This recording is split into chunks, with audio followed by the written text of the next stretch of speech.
Hi hello అండి నమస్తే. నేను మీ భార్గవి వ్లాగ్స్. మీ దగ్గర 2-3 టమాటాలే ఉన్నాయా, లేదా కొంచెం పెరిగే ఉందా? సో సింపుల్గా ఇలా చట్నీలాగా కర్రీలాగా చేసేసుకోండి ఈజీగా. సో టమాటాలు ఎన్ని ఉంటే అన్ని కట్ చేసుకొని, ఆనియన్స్, పచ్చిమిర్చి, కరివేపాకు ఇవి అవైలబిలిటీ చూసుకొని, ఆవాలు, జీలకర్ర, ఆయిల్ ఒక స్పూన్, అర స్పూన్ చాలు. సో వేసేసుకొని అందులో తాలింపు వేసుకోండి. ఫ్లేవర్ కోసం కొంచెం శనగపప్పు యాడ్ చేసుకోవడమే. చాలా ఈజీగా సింపుల్గా 2 నిమిషాలు, అంటే 2 నిమిషాలు కూడా పట్టదనుకోండి, 1 మినిట్ 1.5 మినిట్లోనే కంప్లీట్ అయిపోతుంది.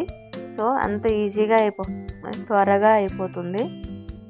సో ఇలా వేయించేసుకున్నాక మనం ఇందులో కొంచెం పసుపు యాడ్ చేసేసుకొని టమాటాలు యాడ్ చేసుకుని, టమాటాలు కొంచెం మెత్తగా ఉడికే వరకు పెట్టుకుంటే సరిపోతుంది. ఇంకేమి యాడ్ చేయక్కర్లేదు. మీరు కావాలంటే స్పైస్ కారప్పొడి యాడ్ చేసేసుకోండి. ఇంకే ఫ్లేవర్స్ కూడా అంత యాడ్ చేయకండి. సింపుల్గా ఇది టమాటో పెరుగు పచ్చడి కాబట్టి చాలా బాగుంటుంది. ఒకసారి ట్రై చేసి చూడండి. బాగా బాయిల్ అయిపోయి సాల్ట్ యాడ్ చేసేసుకొని పెరుగు వేసుకోవడమే. చాలా సింపుల్, ఈజీ అండి. దోశల్లోకి చాలా బాగుంటుంది, చపాతీలకి చాలా బాగుంటుంది, అన్నంలోకి చాలా చాలా చాలా బాగుంటుంది.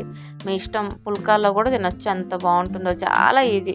1.5 మినిట్లోనే టోటల్ కంప్లీట్ చేసి అన్నీ రెడీ చేసి పెట్టుకొని 1.5 మినిట్లో కుక్ చేసి పచ్చడి రెడీ చేసుకోవచ్చు. టమాటో పెరుగు పచ్చడి రెడీ అయిపోయినట్టే.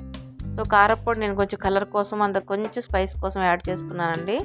సో అది మరి పెరుగు పులుపు, చింతపండులా పులుపు ఉన్నట్టు ఇలాగ టమాటో కూడా ఉండి 2 పులుపు ఉన్నట్టు ఉంటాయి బాగా కదా. అందుకోసమని నేను లైట్గా కారప్పొడి యాడ్ చేసుకున్నాను. కొంచెం సాల్ట్ కూడా ఎక్స్ట్రా యాడ్ చేసుకోండి, బాగుంటుంది. ఎందుకంటే పెరుగు మరీ పుల్లగా ఉంటే టేస్ట్ తెలియదు కాబట్టి నేను తిక్కు పెరుగు తీసేసుకున్నాను, కలిపేసుకున్నాను. అంతే, సింపుల్, రెడీ పెరుగు పచ్చడి, టమాటో పెరుగు పచ్చడి అండి.